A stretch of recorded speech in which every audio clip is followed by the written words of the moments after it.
वो तो साइकोलॉजी खेल रहे हैं, मतलब लोगों के दिमाग पढ़ करके भी खेल रहे हैं।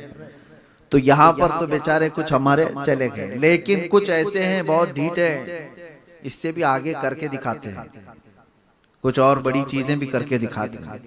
हाथ रगड़ करके सिक्का निकाल दिया, अरे बाबा बहुत पहुंचे हुए। एक अब्दुल हक मुहद्दिस दहलवी रहमतुल्लाह अलैह इतने पाए के बुजुर्ग हैं, मदीने तैयबा के। आप वहां से हिंदुस्तान आए थे, हुजूर के हुक्म पर आए थे। हुजूर पाक सल्लल्लाहु अलैहि वसल्लम की ख्वाब में जियारत करते थे और मदीने में रहते थे। अल्लाह के नबी सल्लल्लाहु अलैहि वसल्लम का हुक्म हुआ था कि तुम जाओ हिंद में मेरी हदीसों को फैलाओ। इल्म हदीस आज भी अगर आप पूछेंगे, चाहे कोई भी हो, यहाँ जितने सुन्नी देवबंदी जितने भी मदारिस हो, ऊपर जाकर के शेख अब्दुल हक मुहद्दिस दहलवी साहब से ही सनद ऊपर जाती है हिंदुस्तान में, सनद हदीस।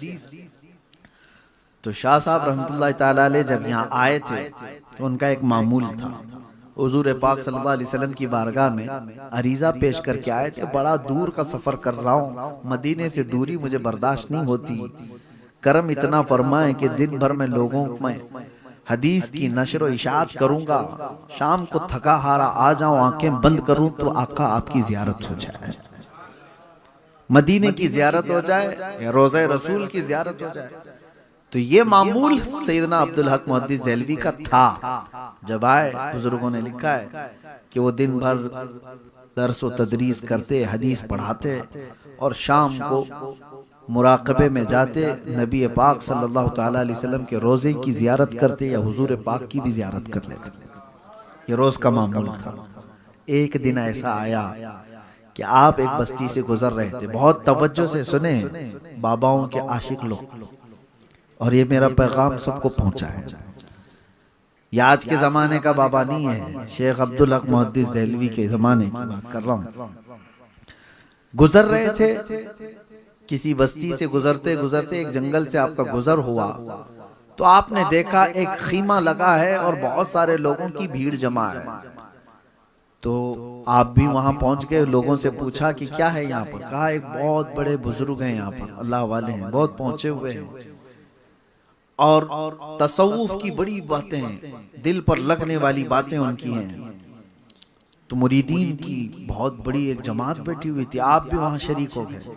जो बुजुर्ग थे छोटी सी झोपड़ी में थे और चारपाई पे बैठे हुए थे। शेख साहब रहमतुल्लाह अलैह जैसी आए, आंखें बंद करके उन्होंने कहा कि शाह साहब करीब आ जाइए, मौलाना इल्म हदीस के जानकार, आप तशरीफ लाइए, करीब आइए। जब किसी को कोई नाम से पुकारे तो वहीं तो ढह जाएगा, पूरा मेरा सब कुछ पता है हजरत को। तुमने बुलाया और उसके बाद बिठाया, शाह साहब रहमतुल्लाह अलैह बैठे और उसके बाद वो बुजुर्ग जब बातें करने लगे, तसव्वुफ की वो पहुंची हुई बातें, मारिफत की, हकीकत की, तरीकत की बातें, तो आपके दिल पर भी बड़ा असर हुआ। आप भी उनके बहुत बातों से मुतासिर हुए। महफिल खत्म होने को थी, बगल में मटका रखा हुआ था और उसमें शराब भरी हुई थी। बुजुर्ग ने अपने मुरीद को बुलाया, या जो इंस्टेंट खिलाफत लिया होगा उसको कहा कि भरो जाम भर के दो। एक प्याला शराब का भरा गया और वो बुजुर्ग के हाथ में दिया गया, उन्होंने लिया और उसके बाद शाह साहब रहमतुल्लाह अलैह से कहा इनको भी एक प्याला दो। ओरिजिनल शराब की बात कर रहा हूँ, कोई शराबे इश्क, शराबे मोहब्बत, शायरों की शराब नहीं, जो नशा लाती है धतूरा, उसी की बात कर रहा हूँ। शराब खुद एक प्याले में और दूसरा प्याला हुक्म दिया कि शाह साहब को एक प्याला दो। आप देखते रह गए। शाह साहब रहमतुल्लाह अलैह इल्म हदीस के ऐसे जान, आपको हजारों हदीसें जो हाफिज हैं जिसके, वो इल्म हदीस के बादशाह कहलाते। आपने कहा हरगिज नहीं, मैं छूऊंगा भी नहीं, शराब हराम है। शेख आप क्या कर रहे हैं ये? सुनो, बुजुर्ग जो बैठा हुआ है या पीर साहब जो बैठे हुए हैं, उन्होंने सीधे क्या कहा, मौलाना पी लो, वरना रोजाना जो तुम बारगाह रसूल की हाजिरी देते हो वो बंद करा दूंगा। अब सोचो, ये राज की बात है। शाह साहब रहमतुल्लाह अलैह तन्हा मुराकबे में बारगाह मुस्तफा की हाजिरी देते थे। शाह साहब रहमतुल्लाह ताला अलैह ही मुराकबा करते और वो ज़ियारत करते। अब जब बंदा कोई सामने वाला इतनी बड़ी बात बोल दे तो अब क्या रह गया। अब उसके बाद इम्तिहान की घड़ी है, ये याद रखो। शाह साहब प्याला लिया कप कपाते हुए हाथों के साथ कहा कि ये कैसे मेरी बात जानते हैं। फिर आपने कहा नहीं, शराब नहीं पीऊंगा, वापस। मेरे मुस्तफ़ा करीम सल्लल्लाहु अलैहि वसल्लम की शरीयत है, शराब अगर मेरे नबी ने हराम फरमाया है तो क़यामत तक किसी के लिए हलाल नहीं हो सकती। मेरे लिए भी नहीं, आपके लिए भी नहीं, किसी के लिए भी हलाल नहीं हो सकती। फिर उन्होंने कहा मैं तुम्हारी रोजाना की महफिलें देखता हूं और उसके बाद शाम में तुम्हारी हाजिरी किस वक्त होती वो भी जानता हूं, बंद करा दूंगा। शाह साहब एक तरफ शरीयत मुस्तफ़ा सल्लल्लाहु अलैहि वसल्लम और एक तरफ ये शैतानी शरारत, इसको क्या समझा जाए, और एक तरफ ये इम्तिहान के बाबा तो जान तो रहा है सारी चीजें, ये पहुंचा हुआ तो है। अब यहाँ पर आपने कहा शाह साहब ने कि थोड़ी देर के लिए मैं यहाँ से उठ जाता हूँ, मुझे समझ नहीं आ रही है, कुछ कोई बात समझ में नहीं आ रही है, लेकिन पीऊंगा तो नहीं। ये इश्क मुस्तफ़ा बचा लेता है। मोहब्बत मुस्तफ़ा तो थी, आप छोड़ करके उठे और कहा कि नहीं शराब तो नहीं पीऊंगा, आपको छोड़ दूंगा। कहा जाओ देख लेना। बात आई गई हो गई, चलो ठीक है। आप कहेंगे तुक्का मारा होगा, साइकोलॉजिकल जो है किसी की दिमाग को पढ़ लिया होगा कि ये डेली क्या करता है और बोल दिया होगा, यहां तक तो सही है। शाह साहब इस वाकये से बहुत डिप्रेस्ड, बहुत परेशान थे। आए उसके बाद शाम को अपने मामूल के मुताबिक मुराकबे में बैठ गए, हुजूर पाक सल्लल्लाहु ताला अलैहि वसल्लम की जियारत करने के लिए। जैसे ही आपने मुराकबा अपना मुकम्मल किया जियारत के लिए, तो दरबारे रसूल तो नजर आ रहा है और चौखट पर यह बुजुर्ग खड़ा हुआ है। कह रहा है कि नहीं अब्दुल हक, मैं तुम्हें जाने नहीं दूंगा, जियारत होने नहीं दूंगा, तुमने मेरी बात नहीं मानी। अब बताओ क्या किया जाए। तो आप परेशान हो गए, परेशान हो गए कि कहा ये तो जो कह रहा था वो तो सच ही कह के दिखा दिया, मुझे तो जियारत होने नहीं दे रहे। आप झटक करके उठ गए, रात भर आप इबादत करते रहे बेचैनी से।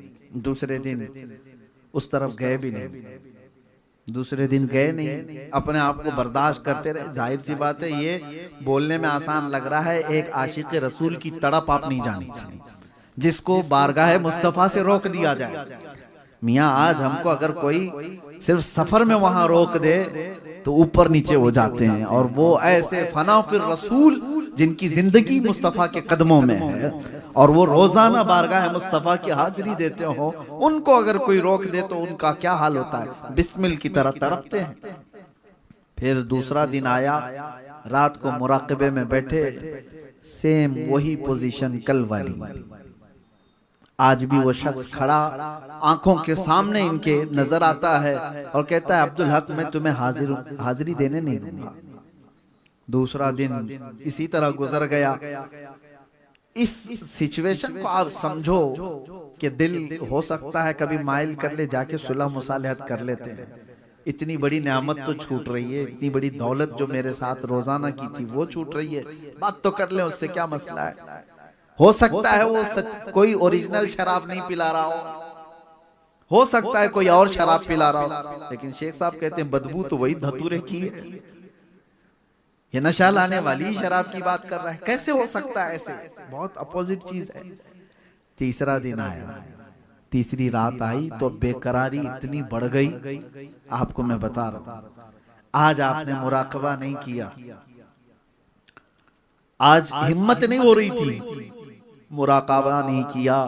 अब जो ओरिजिनल चीज आशिक रसूल की होती है वो आपने इस्तेमाल किया। क्या है?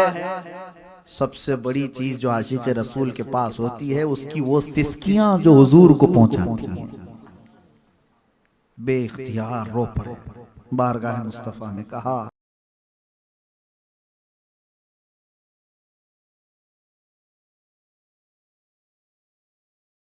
इस मंजर से, इस हाल से मुझे या रसूल अल्लाह आपके सिवा कोई नहीं निकालेगा। मुझे बता दो या तो मैं गलत हूं, आपकी शरीयत का पास और लिहाज करने के लिए मैं खड़ा हूं, आपकी हदीसों की हिफाजत करने के लिए मैं सब छोड़ कर के आया हूं।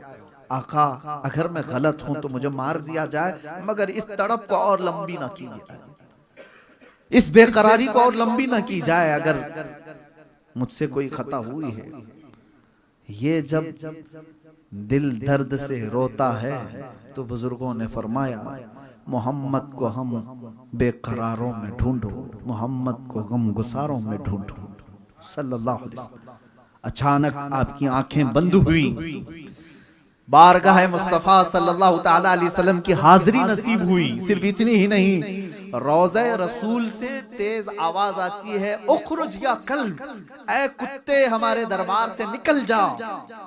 ये ऐसी आवाज आई, दरवाजे पर खड़ा हुआ जो शख्स था छट गया, कहीं कोई नजर नहीं आता है। और आफताब रिसालत अपने पूरे आबो ताब के साथ अब्दुल हक मुहद्दिस देलवी की आंखों के सामने।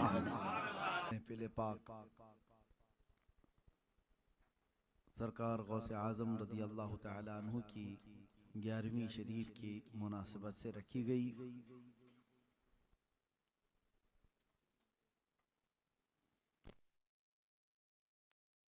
हम सबको अता फरमाए। सबसे पहले ये बात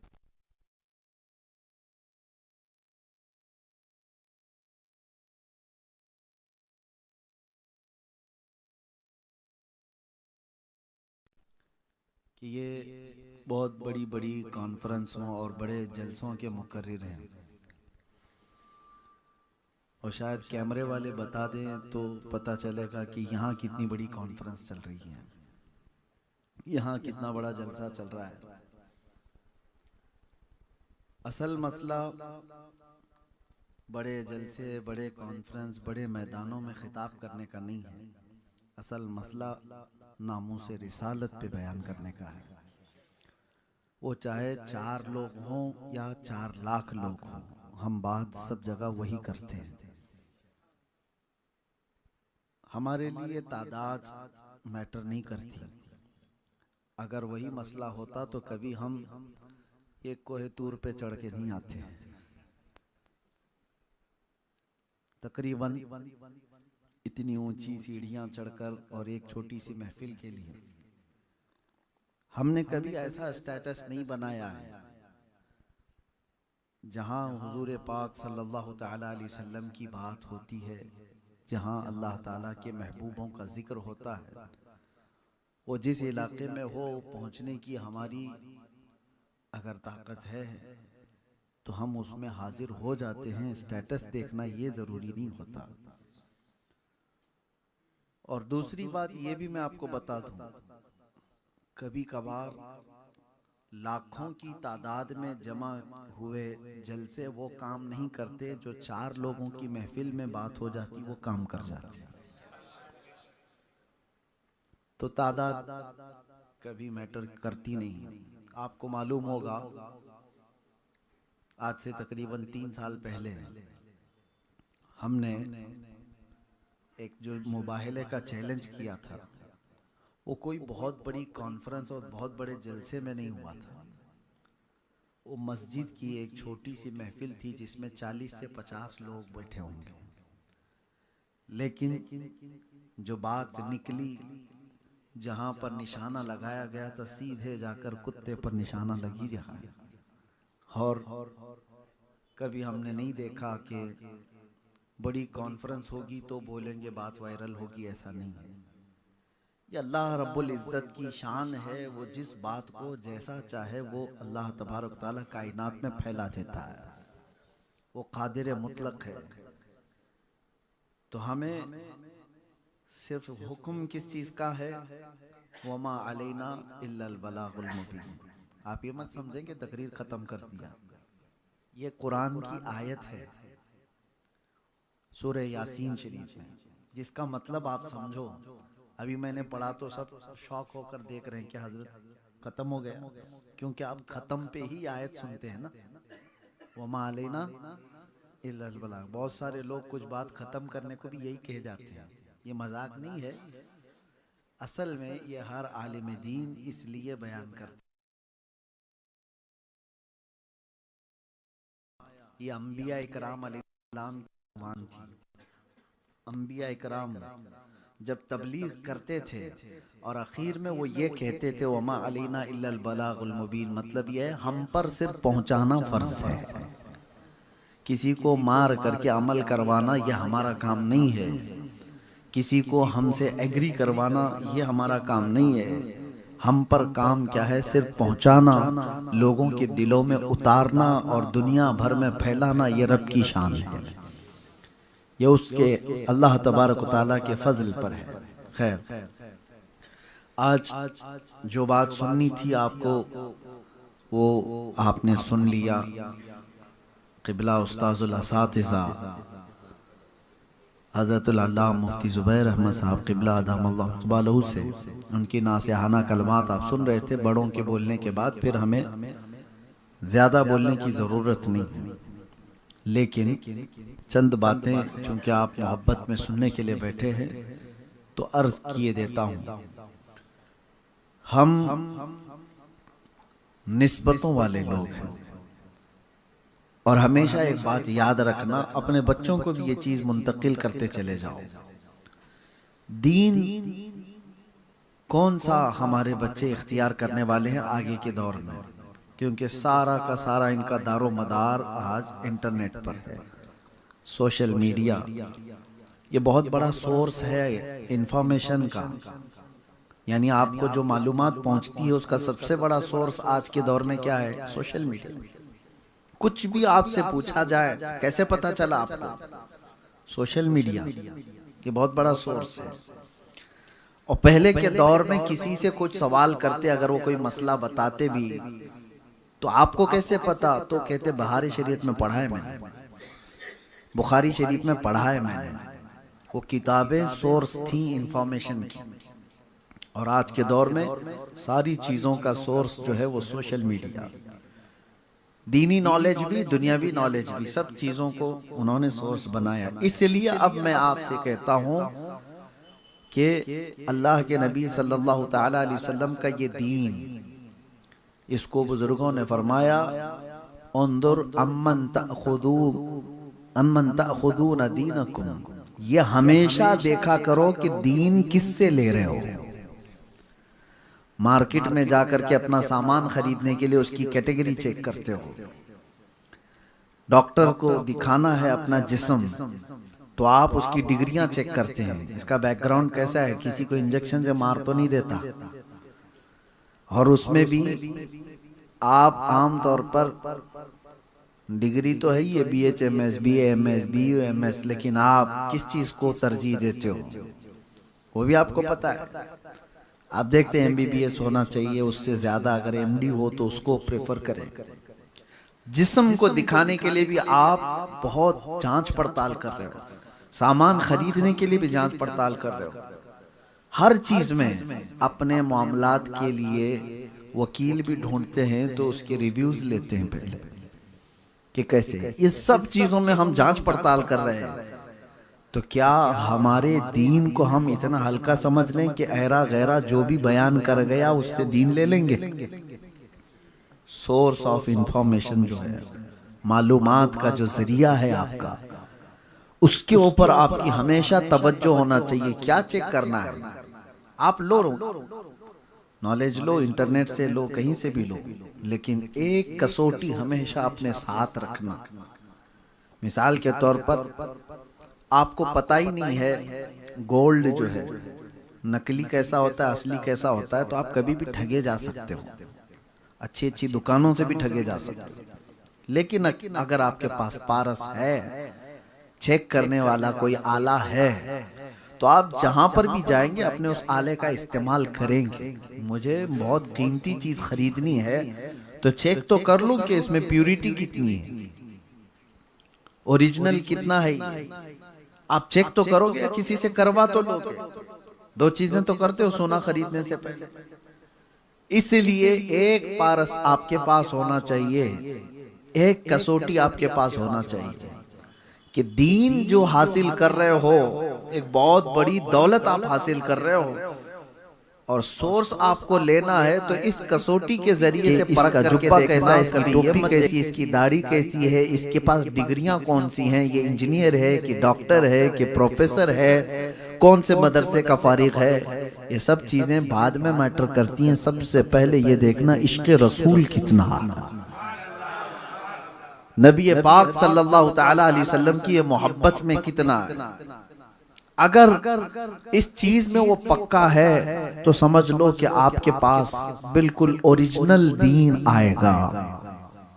और इसमें अगर कहीं डुलमुल यकीन दिखता है तो समझ लो कि आपको डुप्लीकेट गोल्ड कोई ठगा देगा, कोई आपको पकड़ा के चला जाएगा। हमारे आज के नौजवानों को ये आज सबसे बड़ी दिक्कत है कि सोशल मीडिया तो वो यूज तो कर रहे हैं, लेकिन दीन का सोर्स जिन लोगों से वो हासिल कर रहे हैं, क्या उनके बारे में इनकी नॉलेज है, कुछ मालूमात है कि जिनसे हम अपना दीन हासिल कर रहे हैं ये कौन लोग हैं।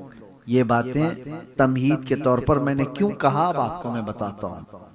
मेरे अजीजों, अब हमेशा एक बात याद रखना, जो दीन रसूल पाक सल्लल्लाहु तआला अलैहि वसल्लम से सहाबा में आया, सहाबा इकराम से ताबईन में आया, सोर्स याद रखो और जरिया रास्ता याद रखो। सहाबा में आया, सहाबा से जो सहाबा को देखे हैं वो कौन कहलाते हैं, ताबईन।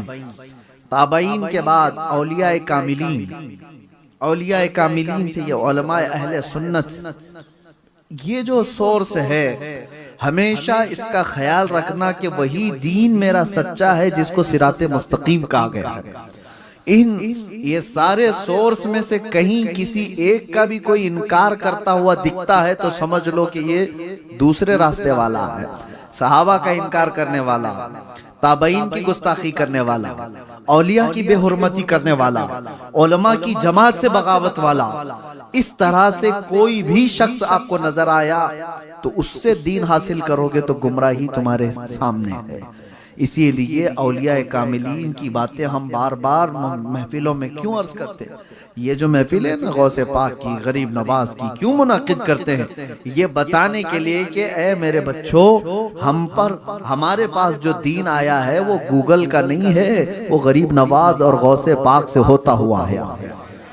हमारे पास जो दीन है वो इस रास्ते से आया है। बच्चों को ये चीज आप उनकी गुत्थी में पिला करके जाओ कि ये सोर्स ऑफ इंफॉर्मेशन जो है, ये जो दीन का रास्ता है जहां से हमें मिला है, इससे हट करके हमें नहीं लेना है, इनके गुस्ताखों से नहीं सीखना है। कुछ लोग ये कहते हैं कि वो भी तो कुछ कह रहा है, सुन तो ले, सुन तो ले क्या बात कर रहा है। मेरे अजीजों, बहुत बड़े बड़े लोगों की मैं बात आपको बताऊं कि जिन लोगों की बातों की तरफ आप तवज्जो करते हैं ना, ये आम बात नहीं है, किसी बद मजहब और बद अकीदा की बातें, आम लोगों की बात कर रहा हूं।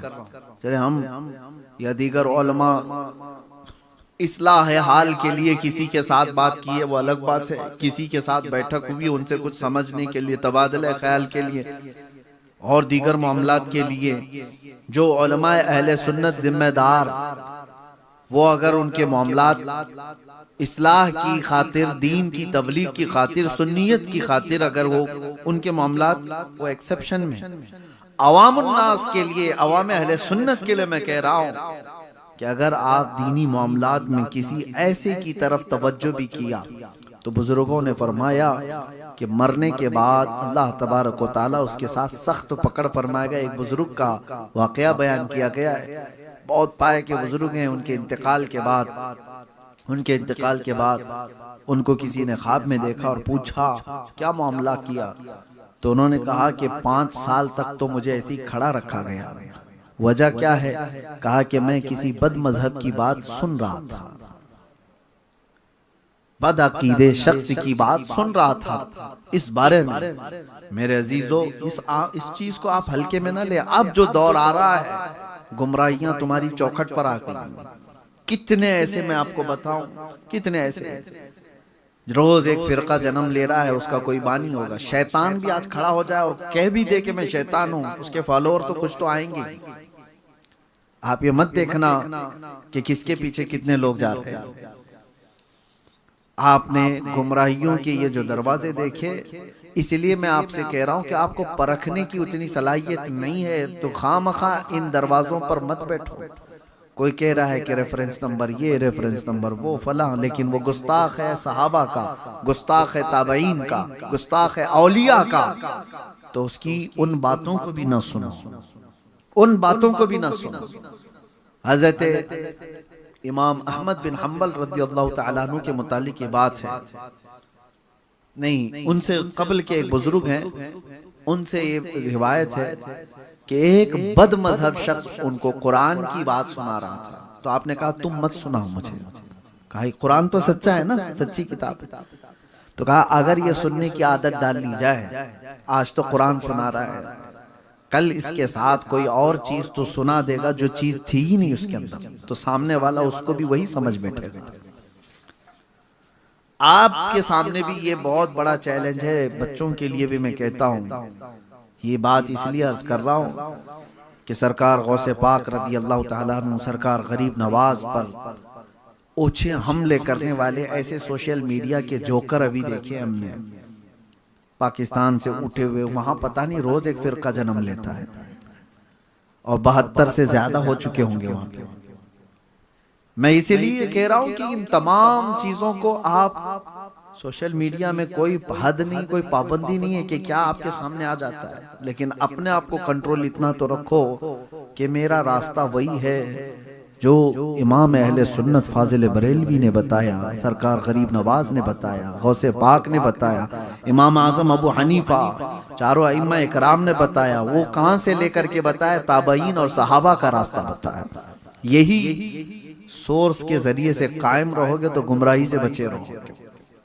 अब औलिया इकराम की बात मैं मुख्तसर सी ये कह देता हूं कि क्यों जरूरी है, क्योंकि ये अल्लाह तबारक व तआला का हुक्म है कुरान पाक में, या अय्युहल्लज़ीना आमनुत्तकुल्लाह व कूनू मअस सादिकीन, ऐ ईमान वालो अल्लाह से डरो और सच्चे बंदों के साथ रहो। कौन है वो सच्चे लोग? कौन है वो सच्चे लोग? इसको कुरान ही गवाही देता है कि सच्चे और तकवा वाले वही हैं जो अल्लाह के वली हैं। अल्लाह का वली कौन है? जिसके पास तकवा है, और मुत्तकी ही अल्लाह का वली है। ये दोनों लाजिम मलजूम है। और मुत्तकी कौन है, तकवा वाला कौन है, उसकी दो चीजें मैं आपको बताऊं। तकवा दर हकीकत अल्लाह के खौफ को कहते हैं, अल्लाह का डर, अल्लाह की खशियत जिसके सीने में है। लेकिन वो तकवा उसको ऐसा पाबंद बना देता है, ऐसा पाबंद बना देता है कि वो शरीयत मुस्तफ़ा सल्लल्लाहु तआला अलैहि वसल्लम के दायरे से एक बाल बराबर भी आगे नहीं बढ़ता। मुत्तकी वो होता है। कुछ लोगों को ऐसा लगता है कि बड़े परहेजगार हैं। कौन? खाना छोड़ देने वाला, पानी छोड़ देने वाला, लंबे लंबे चिल्ले करने वाला। लोग ये कहते दुनिया छोड़ दिया इन्होंने, ये बहुत परहेजगार है। मेरे अजीजों, ये चीज तो सन्यासी भी कर लेते हैं। खाना छोड़ देना, रोटी छोड़ देना, ये बहुत सारी चीजें छोड़ देना, कपड़े पहनना भी छोड़ देते हैं, तो वो तो सन्यासी भी कर लेते हैं। तो सन्यास का नाम तकवा नहीं है। सिर्फ और सिर्फ ये चीजें छोड़ने का नाम तकवा नहीं है। तकवा दर हकीकत अल्लाह रब्बुल इज्जत के उस अजीम खशियत और खौफ का नाम है जो उसको शरीयत से एक बाल बराबर भी आगे नहीं करती। हाँ, कोई बंदा ऐसा आपको दिख रहा है कि सब दुनिया तो छोड़ा हुआ, इसका घर बार कुछ नहीं है, लेकिन वो लोगों के सामने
खुद चले जाते थे।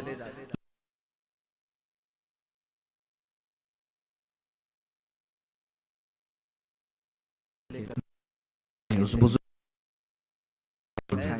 सरकार गौसे पाक जब चल करके गए, दरियाए दजला के किनारे जो रेत पड़ी हुई थी वहां पर पहुंचे तो लोग वहां तो बहुत सारे थे। गौसे पाक ने पूछा वो अल्लाह वाले कहाँ हैं? कहा अभी चले गए, 3 दिन से मुसलसल यहीं पर इबादत कर रहे थे, लेकिन अभी थोड़े वक्त हुआ वो यहाँ से कूच कर गए, सफर पे चले गए। आपने कहा मुझे बड़ा अफसोस है कि मैं मिल नहीं पाया। उसके बाद गौसे पाक ने पूछा कि वो इबादत कहाँ करते थे? तो लोगों ने बताया ये रेत पर। तो आप जा करके देखते हैं तो रेत पर हाथ के पैरों के निशान थे जो सजदे करते थे। सजदे में हो जाते हों तो हाथों के निशान भी थे, पैरों के निशान भी थे। आपने गौर से देखा और उसके बाद कहा वो झूठा शख्स है, वो अल्लाह का वली नहीं है जिसको तुम समझ बैठे थे। लोगों ने कहा आपने तो उन्हें देखा भी नहीं, आप कैसे कह रहे हो? तो आपने फरमाया अल्लाह का वली वो होता है जो मेरे नबी पाक की हर सुन्नत पर अमल करता है, सुन्नत मुस्तफ़ा को वो तर्क नहीं करता। तो कहा आपने क्या देखा? कहा देखो जिसको तुम बुजुर्ग समझ बैठे थे, ये देख रहे हो रेत पर उसके उंगलियों के निशान है सजदे के। कहा ये 10 उंगलियां खुली हुई दिख रही हैं? कहा हाँ दिख तो रही है। कहा मेरे नबी की सुन्नत थी जब हुजूर सजदे में जाते तो उंगलियां जमी हुई होती थी, मिली हुई होती थी। तो कहते हैं वो एक सुन्नत को छोड़ने वाला मैं उसको वली नहीं समझता। यहाँ तो 5-5 अंगूठियां पहनने वाले, छल्ले वाले, लठ वाले, पता नहीं क्या क्या वाले, सबको लोग समझ बैठे हैं कि बहुत पहुंचे हुए।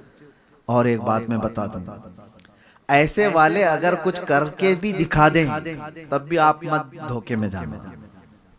लोग ये कहते मौलाना लोग तो इनके खिलाफ बोलते हैं बाबा लोगों के। हाँ बोलेंगे, हम आखिरी सांस तक बोलेंगे, इसलिए कि दर्द उस वक्त होता है जब मेरे नबी पाक की शरीयत की कोई धज्जियां उड़ा रहा हो और हुजूर की इस उम्मत को, भोली भाली उम्मत को अपने दामे फरेब में फंसा रहा हो। हमें पता नहीं वो इंसान की शक्ल में शैतान हो सकता है जो अपना मुरीद बना करके इतनों को गुमराह करना चाहता है, इसलिए हम बोलेंगे। लेकिन कभी कभार ऐसा होता है कि कुछ बाबा वो तो साइकोलॉजी खेल रहे हैं, मतलब लोगों के दिमाग पढ़ करके भी खेल रहे हैं। तो यहाँ पर तो बेचारे कुछ हमारे चले गए, लेकिन कुछ ऐसे हैं बहुत ढीठ हैं, इससे भी आगे करके दिखाते हैं, कुछ और बड़ी चीजें भी करके दिखाते हैं। हाथ रगड़ करके सिक्का निकाल दिया, अरे बाबा बहुत पहुंचे हुए। बहुत कुछ करके दिखाने वाले लोग भी आपको अगर टकराव हो जाए तब भी मत समझना, कसौटी याद रखना, कसौटी याद रखना। और वो अगर कोई करामत ना भी दिखाए तो वो बादशाह है, अगर हुजूर का इश्क उसके पास कोई करामत ना दिखाए वो बादशाह है हमारे दिलों का। इससे बड़ी चीज मैं आपको बताऊं, शेख अब्दुल हक मुहद्दिस देहलवी रहमतुल्लाह अलैह इतने पाए के बुजुर्ग हैं मदीने तैयबा के। आप वहां से हिंदुस्तान आए थे, हुजूर के हुक्म पर आए थे। हुजूर पाक सल्लल्लाहु अलैहि वसल्लम की ख्वाब में जियारत करते थे और मदीने में रहते थे। अल्लाह के नबी सल्लल्लाहु अलैहि वसल्लम का हुक्म हुआ था कि तुम जाओ हिंद में मेरी हदीसों को फैलाओ। इल्म हदीस आज भी अगर आप पूछेंगे, चाहे कोई भी हो, यहाँ जितने सुन्नी देवबंदी जितने भी मदारिस हो, ऊपर जाकर के शेख अब्दुल हक मुहद्दिस देहलवी साहब से ही सनद ऊपर जाती है हिंदुस्तान में, सनद हदीस। तो शाह साहब रहमतुल्लाह ताला अलैह जब यहाँ आए थे तो उनका एक मामूल था, हुजूर पाक सल्लल्लाहु अलैहि वसल्लम की बारगाह में अरीजा पेश करके आए थे, बड़ा दूर का सफर कर रहा हूँ, मदीने से दूरी मुझे बर्दाश्त नहीं होती, करम इतना फरमाए कि दिन भर में लोगों में हदीस की नशर व इशाअत करूंगा, शाम को थका हारा आ जाऊं, आंखें बंद करूं तो आका आपकी जियारत हो जाए, मदीने की जियारत हो जाए या रोज़ा रसूल की जियारत हो जाए।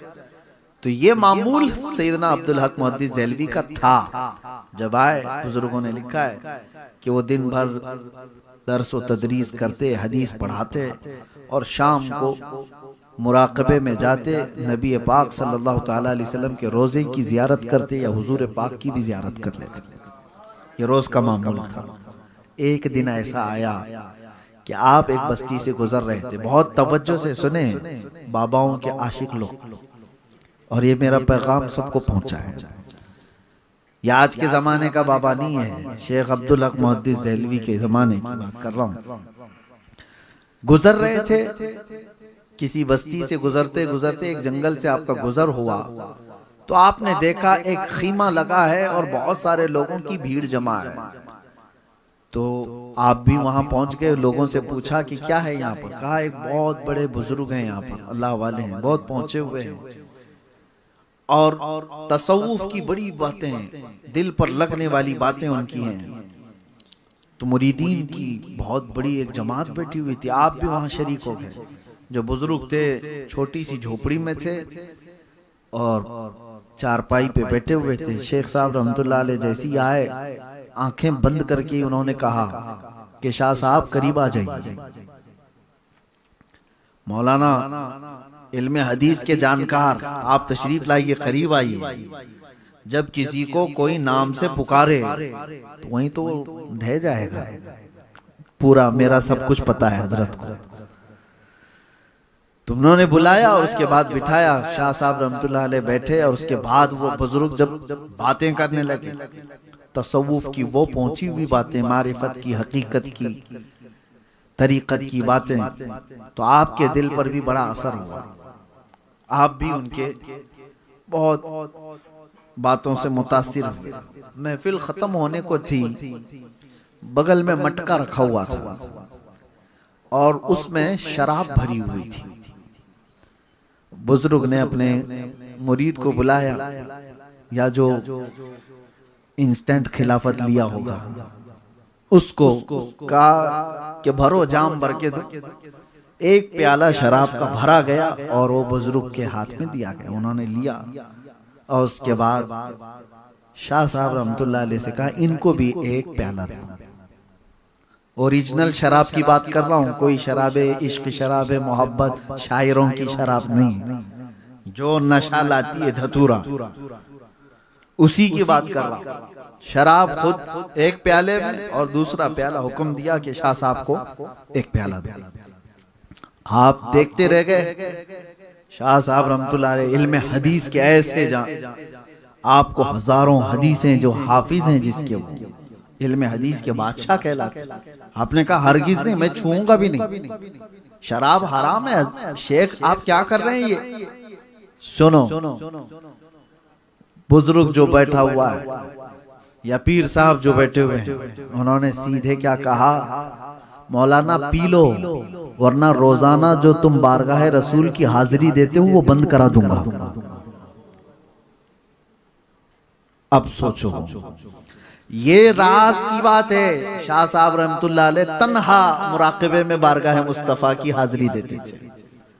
शाह साहब रहमतुल्लाह ताला अलैह ही मुराकबा करते और वो ज़ियारत करते। अब जब बंदा कोई सामने वाला इतनी बड़ी बात बोल दे तो अब क्या रह गया। अब उसके बाद इम्तिहान की घड़ी है ये, याद रखो। शाह साहब प्याला लिया कप कपाते हुए हाथों के साथ, कहा कि ये कैसे मेरी बात जानते हैं। फिर आपने कहा नहीं, शराब नहीं पीऊंगा, वापस। मेरे मुस्तफ़ा करीम सल्लल्लाहु अलैहि वसल्लम की शरीयत है, शराब अगर मेरे नबी ने हराम फरमाया है तो क़यामत तक किसी के लिए हलाल नहीं हो सकती।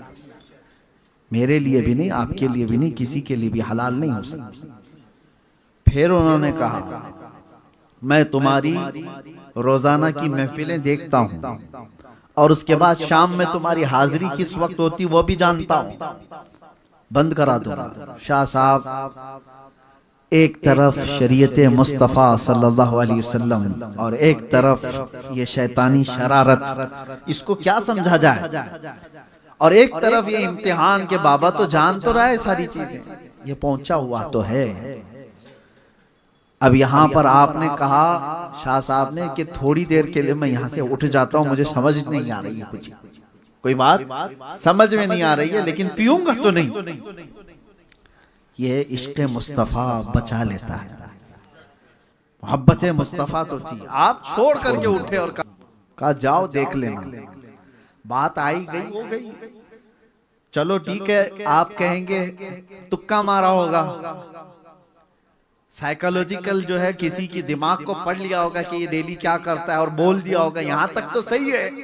शाह साहब इस वाकये से बहुत डिप्रेस्ड, बहुत परेशान थे। आए, उसके बाद शाम को अपने मामूल के मुताबिक मुराकबे में बैठ गए, हुजूर पाक सल्लल्लाहु तआला अलैहि वसल्लम की जियारत करने के लिए। जैसे ही आपने मुराकबा अपना मुकम्मल किया जियारत के लिए, तो दरबारे रसूल तो नजर आ रहा है और चौखट पर यह बुजुर्ग खड़ा हुआ है। कह रहा है कि नहीं अब्दुल हक, मैं तुम्हें जाने नहीं दूंगा, जियारत होने नहीं दूंगा, तुमने मेरी बात नहीं मानी।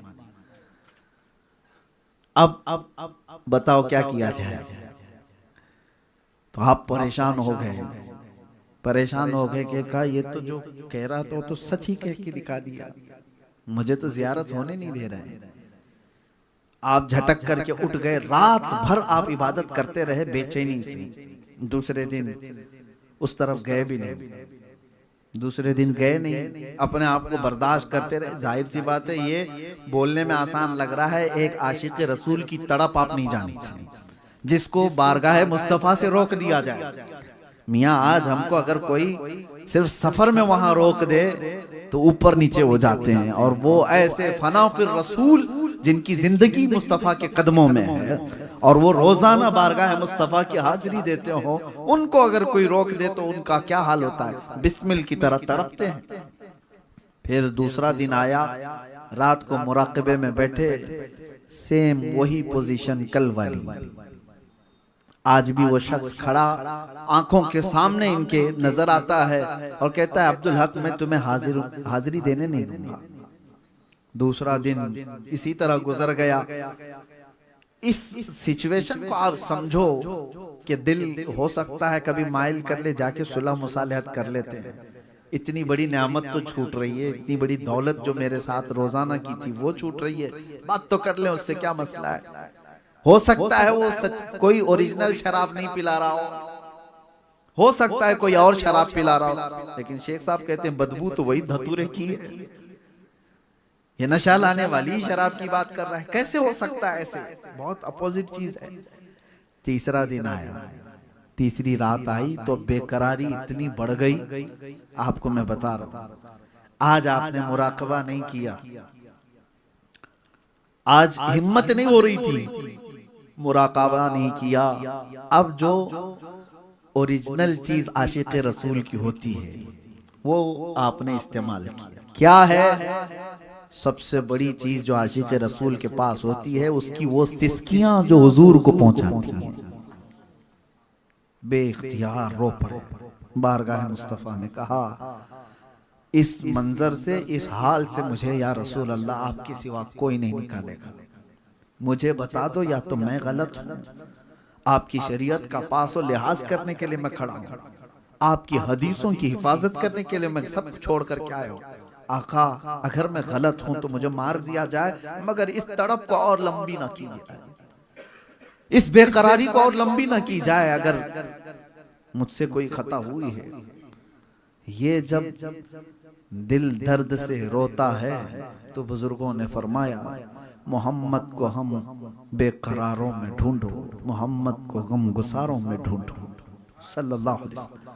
अचानक आपकी आंखें बंद हुई, बारगाह मुस्तफा सल्लल्लाहु तआला अलैहि वसल्लम की हाजिरी नसीब हुई। सिर्फ इतनी ही नहीं, रोज़े रसूल से तेज आवाज आती है उखरुज या कल्ब, ऐ कुत्ते हमारे दरबार से निकल जाओ।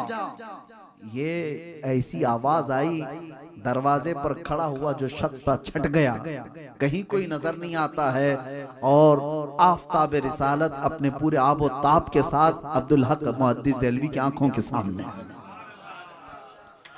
दिल को करार, दिल को चैन, दिल को सुकून। और फिर फरमाया गया अब्दुल हक तू अपने इम्तिहान में कामयाब हो गया।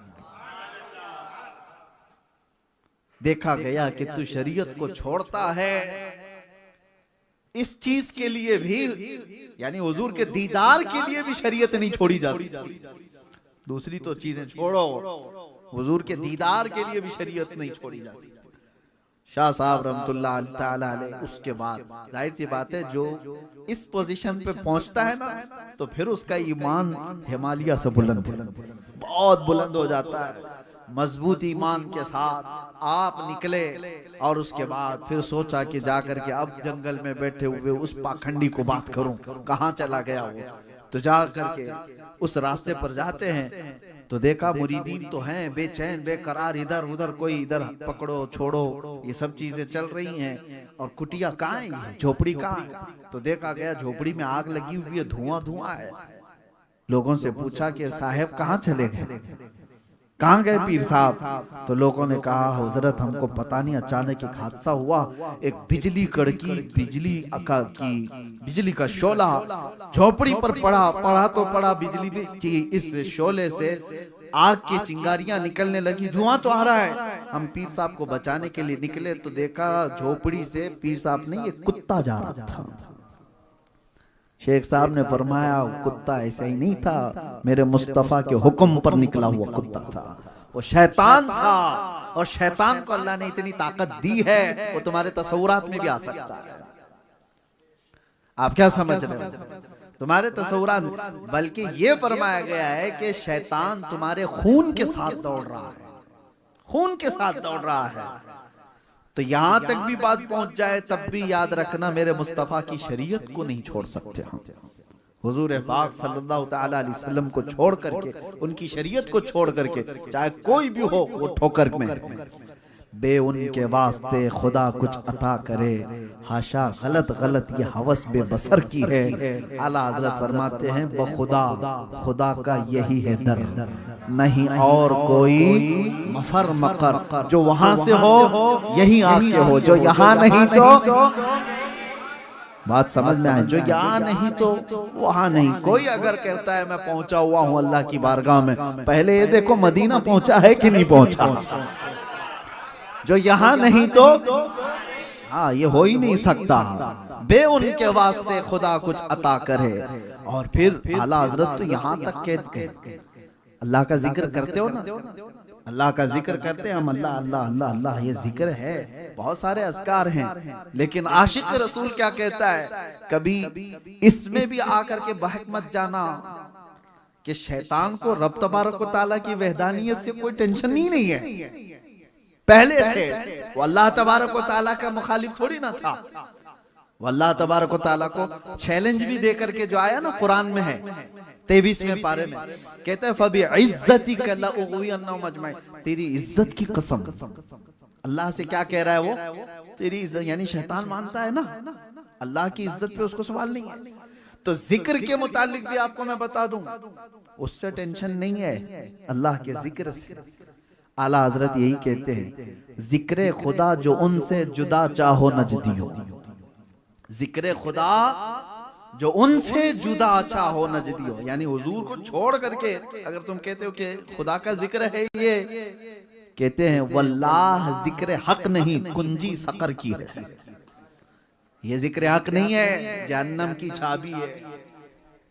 ये सब मसाइल आप समझो और इस बात पर हमारी गुफ्तगू खत्म करते हैं कि उन्हें जाना उन्हें माना, न रखा गैर से काम, लिल्लाहिल हम्द मैं दुनिया से।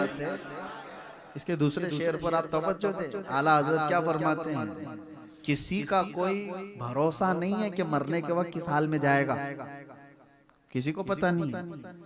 आप मुसलमान मरोगे या नहीं मरोगे लिख के दे सकते हो, इसी पे तो डर के जिंदगी गुजार रहे ना। औलिया इकराम रोते भी इसी बात पर थे कि अभी तो पता है लेकिन आखिरी वक्त कैसे आएगा पता नहीं, आखिरी वक्त किसका कैसा आएगा। हमने बहुत सारी ऐसी मौतें देखी हैं, अल्लाह बचाए हादसाती मौतों से, कि अचानक बहुत बड़ी मुसीबत आई और उनके जुमले कुफरिया निकले और मौत आ गई। आखिरी वक्त किसी का नहीं मालूम, मुसलमान मरेगा कि नहीं मरेगा कोई इस बात की गारंटी नहीं दे सकता। लेकिन आला हजरत फरमाते हैं एक चीज है जो तुम्हारे आखिरी वक्त भी अच्छा होने की जमानत देती है, वो कौन सी चीज है, उन्हें जाना उन्हें माना। ये दरवाजा पकड़े रहोगे तो होगा क्या, लिल्लाहिल हम्द मैं दुनिया से मुसलमान। ये पक्का है इंशाअल्लाह ये दरवाज़ा पकड़े रहोगे तो ईमान की हालत में दुनिया से जाओगे। अल्लाह तबारक व तआला उसी रास्ते पर हम सबको